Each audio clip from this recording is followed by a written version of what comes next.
हरे कृष्ण। आज का प्रसंग बड़े ध्यान से सुनना और इसे समझने का पूरा प्रयास करना कि बहुत समझने वाला विषय आज।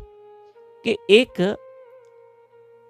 अर्थी आ रही थी, बुजुर्ग व्यक्ति की डेथ हो गई और 4 लोग, उसके 4 बेटे उस अर्थी को कांधा देकर राम नाम सत्य बोलते आ रहे थे।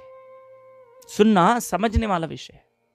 4 बेटे राम नाम सत्य बोल रहे थे, बहुत सारे लोग थे अर्थी के साथ। तो ऐसे में क्या हुआ कि उस अर्थी मार्ग से जा रही थी तो एक व्यक्ति खड़ा हो गया बीचों बीच। सामने से व्यक्ति आया और खड़ा हो गया, खबरदार अगर अर्थी को आगे लेके गया कोई नहीं लेके जाएगा। बोले क्यों? आप हमारे पिता के अर्थी को क्यों रोक रहे हो? चारों बेटों ने कहा, क्यों रोक रहे हो आप?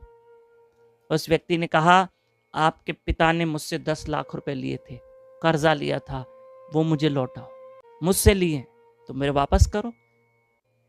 बोला हमको क्या पता, हम विश्वास करेंगे क्या? तुम कौन हो?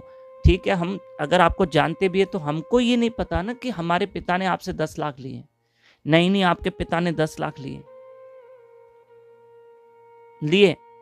नहीं, हम नहीं मानते।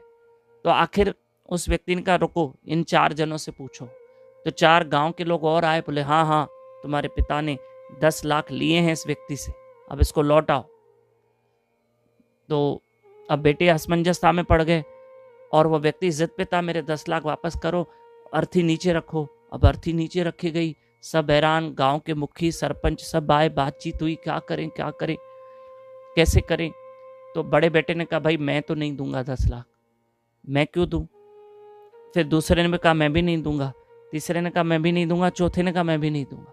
कोई देने को तैयार नहीं है। अब अर्थी वहीं पड़ी है और व्यक्ति वो रास्ते से हटने को तैयार नहीं। पहले 10 लाख दो, फिर अर्थी आगे जाएगी। अभी गांव के कुछ लोग भी इनके साथ हो गए, हाँ, तुम्हारे पिता ने 10 लाख लिए थे तो दे दो। ऐसे में उस व्यक्ति जिसकी डेथ हो गई थी ना, उसकी बेटी रोते हुए आई। बोले मेरे पिता के अर्थी को क्यों रोका है? बोला पहले मुझे 10 लाख दो। तो उस बेटी ने कहा ठीक है, मैं आपको वचन देती हूँ, अगर मेरे पिता ने आपसे 10 लाख लिए हैं, आपको गांव वाले उसका प्रमाण है, ठीक है, मैं आपको 10 लाख दूंगी, बस मुझे 1 महीने की मोहलत दो। मेरे पास सोना जेवर सब बेच के भी मैं 10 लाख आपको दे दूंगी, पर प्लीज मेरे पिता की अर्थी को चिता में जलने दो। तब वो व्यक्ति हंसने लगा।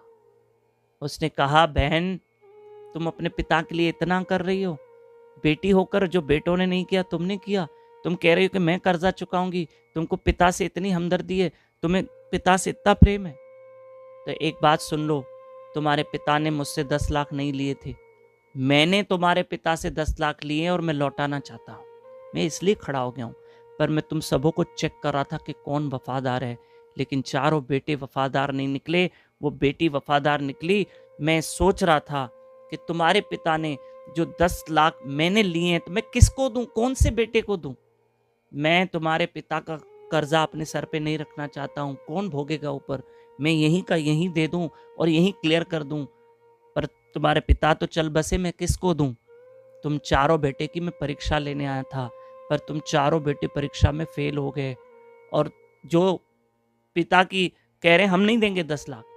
अरे मैंने तो तुमसे ऐसी परीक्षा ली कि तुम्हारे पिता ने मुझसे 10 लाख लिए, पर जबकि मैंने उनसे 10 लाख लिए थे, अब मैं तुम्हें 10 लाख नहीं दूंगा, इस बेटी को दूंगा, यानी इस बहन को दूंगा जो अपने पिता से इतना प्रेम और हमदर्दी करती है। और उसने उसको, उस लड़की को, उस लेडी को, उसकी व्यक्ति की बेटी को 10 लाख दी थी।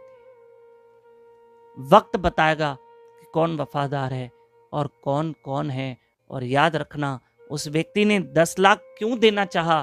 ताकि मुझे अपने सिर पे किसी का कर्जा नहीं रखना है, हमें किसी का ऋण नहीं रखना है, हमें यहीं का यहीं क्लियर करना है, बाद में कौन भोगेगा। एक सेवा दूं, कथा अच्छी लगी हो तो आगे फॉरवर्ड करना प्लीज। और नए लोग हमारे साथ व्हाट्सएप पे जुड़ सकते हैं। हमारा नंबर है 7066728666। इसी नंबर पे व्हाट्सएप पे अपना और अपने शहर का नाम जरूर लिख के भेजें। हरे कृष्ण।